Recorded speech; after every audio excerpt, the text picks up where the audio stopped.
ದೀಪಾವಳಿಯು ಹಿಂದೂ ಧರ್ಮದ ಅತ್ಯಂತ ಪ್ರಮುಖ ಮತ್ತು ಶುಭಕರ ಹಬ್ಬಗಳಲ್ಲಿ ಒಂದಾಗಿದೆ. ಈ ಪವಿತ್ರ ಉತ್ಸವವು ಅಂಧಕಾರದ ಮೇಲೆ ಬೆಳಕಿನ, ನಕಾರಾತ್ಮಕತೆಯ ಮೇಲೆ ಸಕಾರಾತ್ಮಕತೆಯ ಜಯದ ಸಂಕೇತವಾಗಿದೆ. ಧಾರ್ಮಿಕ ನಂಬಿಕೆಗಳ ಪ್ರಕಾರ ದೀಪಾವಳಿಯ ರಾತ್ರಿಯಂದು ಮಾತಾ ಲಕ್ಷ್ಮಿಯು ತನ್ನ ಭಕ್ತರ ಮನೆಗೆ ಆಗಮಿಸಿ ಧನ, ಸಂತೋಷ ಮತ್ತು ಸೌಭಾಗ್ಯವನ್ನು ದಯಪಾಲಿಸುತ್ತಾಳೆ. ಈ ಶುಭ ಸಂದರ್ಭದಲ್ಲಿ ದೀಪಗಳನ್ನು ಹಚ್ಚುವುದು ದೀಪಾವಳಿಯ ಪ್ರಮುಖ ಆಚರಣೆಯಾಗಿದೆ. ಆದರೆ ದೀಪವನ್ನು ಹಚ್ಚುವುದಕ್ಕೂ ಒಂದು ಸರಿಯಾದ ವಿಧಾನವಿದೆ ಎಂಬುದನ್ನು ತಿಳಿದುಕೊಳ್ಳುವುದು ಮುಖ್ಯ. ಈ ಲೇಖನವು ಕರ್ನಾಟಕದ ಜನರಿಗೆ ದೀಪಾವಳಿಯಂದು ದೀಪ ಹಚ್ಚುವ ಸರಿಯಾದ ವಿಧಾನ ಮತ್ತು ದೀಪದ ಕೆಳಗೆ ಇರಿಸಬೇಕಾದ ಶುಭ ವಸ್ತುಗಳ ಬಗ್ಗೆ ಸಂಪೂರ್ಣ ಮಾಹಿತಿಯನ್ನು ಒದಗಿಸುತ್ತದೆ. ಇದರಿಂದ ಮಾತಾ ಲಕ್ಷ್ಮಿಯ ಕೃಪೆಯನ್ನು ಸುಲಭವಾಗಿ ಪಡೆಯಬಹುದು. ದೀಪಾವಳಿಯ ದೀಪ ಹಚ್ಚುವ ಸಂಪ್ರದಾಯದ ಮಹತ್ವ.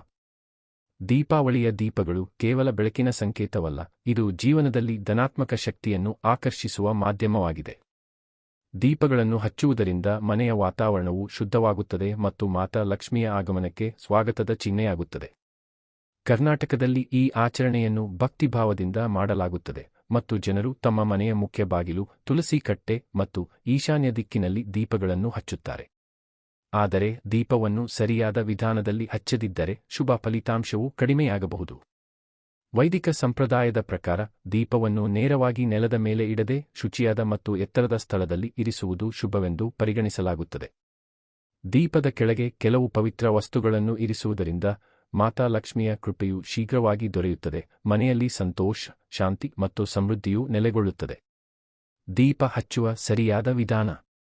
ವೈದಿಕ ಸಂಪ್ರದಾಯದ ಪ್ರಕಾರ ದೀಪವನ್ನು ನೇರವಾಗಿ ನೆಲದ ಮೇಲೆ ಇಡುವುದು ಶುಭವೆಂದು ಪರಿಗಣಿಸಲಾಗುವುದಿಲ್ಲ. ಇದಕ್ಕೆ ಕಾರಣ ದೀಪವು ದೇವತೆಗಳಿಗೆ ಸಮರ್ಪಿತವಾದ ಪವಿತ್ರ ವಸ್ತುವಾಗಿದ್ದು, ಇದನ್ನು ಗೌರವದಿಂದ ಶುಚಿಯಾದ ಸ್ಥಳದಲ್ಲಿ ಇರಿಸಬೇಕು.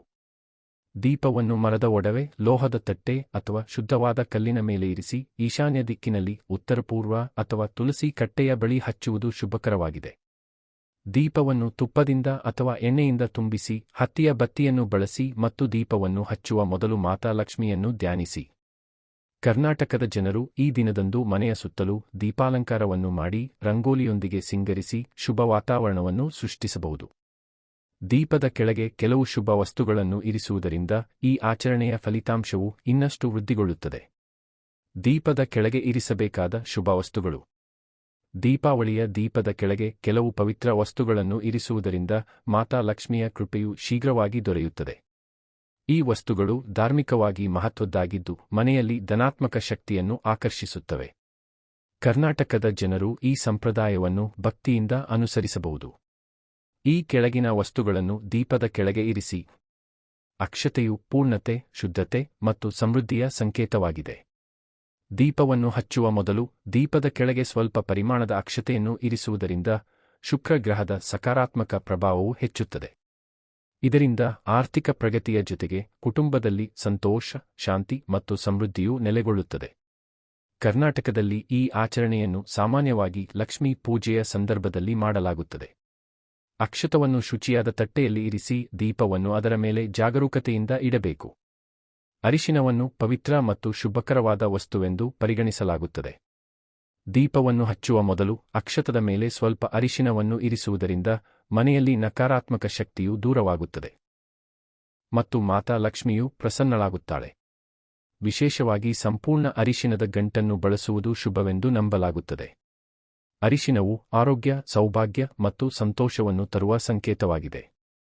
ಕರ್ನಾಟಕದ ಜನರು ಈ ಆಚರಣೆಯನ್ನು ತಮ್ಮ ಮನೆಯ ತುಳಸಿ ಕಟ್ಟೆಯ ಬಳಿ ಅಥವಾ ಪೂಜಾ ಕೊಠಡಿಯಲ್ಲಿ ಮಾಡಬಹುದು, ಇದರಿಂದ ಮನೆಯ ವಾತಾವರಣವು ಶುದ್ಧವಾಗುತ್ತದೆ.